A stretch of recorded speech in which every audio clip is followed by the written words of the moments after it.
इंजील उसका 8 बाब 19 से 21 आयत तक। यीशु की माता और भाई उनसे मिलने आए, किंतु भीड़ के कारण उनके पास नहीं पहुंच सके। लोगों ने उनसे कहा, आपकी माता और आपके भाई बाहर हैं, वे आपसे मिलना चाहते हैं। उन्होंने उत्तर दिया, मेरी माता और मेरे भाई वही हैं जो ईश्वर का वचन सुनते और उसका पालन करते हैं। सिर्फ 3 आयतें हैं प्यारे भाई और बहनों, और हम इन आयतों को और भी एक बार पढ़ें तो हर एक को पता चलेगा कि इन आयतों को समझना हमारे लिए ज़रूरी है, पर उतना आसान नहीं है। लोग खासकर जब प्रचार करते हैं, खासकर कलीसिया के खिलाफ प्रचार करते हैं, इन आयतों का इस्तेमाल करते हैं। पर बाइबल यानी पाक कलाम ऐसी कोई खेल वाली चीज़ नहीं है कि आपके साथ अच्छा है, मेरे साथ अच्छा नहीं है, आपके खिलाफ है और मेरे साथ है, ऐसा नहीं। खुदा का वचन हर एक के लिए फ़ायदा पहुंचाता है। खुदा का वचन हर एक के दिल को खटखटाता है। खुदा का वचन हर एक को ज्ञान देता है। ये नहीं है कि मुझे शाप देता है और आपको ज्ञान देता है। ये नहीं कि मुझे खुशी पहुंचाता है और आपको नफरत पहुंचाता है, नहीं। इसलिए इन आयतों को समझना बहुत ज़रूरी है। यहाँ मुद्दा है रूहानी रिश्ते का। प्रभु यीशु मसीह, जो लोग जिस्मानी रिश्ते पर ज़्यादा जोर देते थे, आज भी जोर देते हैं, जैसे सामाजिक तौर तरीका है, ये कहना चाहते हैं आपकी माँ आई है, आपके भाई आए हैं, बहुत ख़ास हैं और आप जल्दी उनसे मिलें, वो आपसे बातें करना चाहते हैं।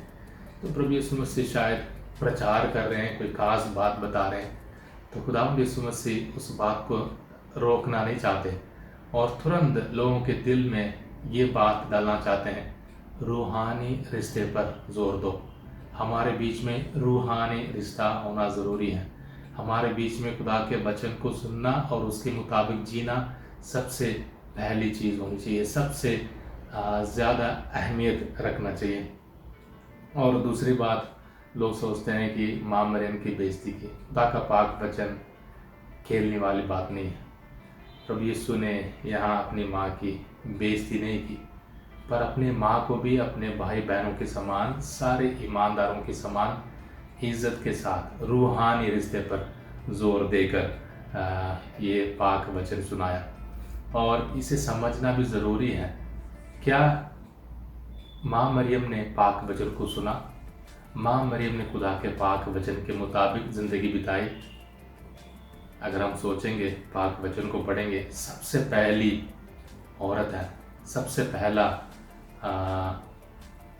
सबसे पहली औरत है जिसने खुदा के वचन को सुना, पवित्र आत्मा को हासिल किया और बिना शर्त के और बिना सवाल के पूरी ज़िंदगी में खुदा के वचन को पूरी करती रही। हाँ, मैं प्रभु की दासी हूँ, मुझ में आपका कथन पूरा हो जाए। और एक बात के बारे में छेड़छाड़ हो सकती है कि प्रभु यीशु मसीह के और भी भाई थे। हम हिंदी में पढ़ रहे हैं या उर्दू में पढ़ रहे हैं या पंजाबी में पढ़ रहे हैं, अगर हम मूल भाषा में जाएंगे, इब्रानी या यूनानी भाषा में जाएंगे, तो साफ पता चलता है कि यहाँ प्रभु यीशु मसीह के अपने सगे भाइयों के बारे में बताया गया। उनके कज़न हैं, उनके चाचे के या उनके ताए के बच्चों के बारे में बताया गया। सिंपल सा सवाल है, अगर प्रभु यीशु मसीह के और भी भाई होते, सलीब से प्रभु यीशु मसीह ने अपने माँ को किसको दिया होता, किसको सौंपते? प्रभु यीशु मसीह अपना हक नहीं समझते। प्रभु यीशु मसीह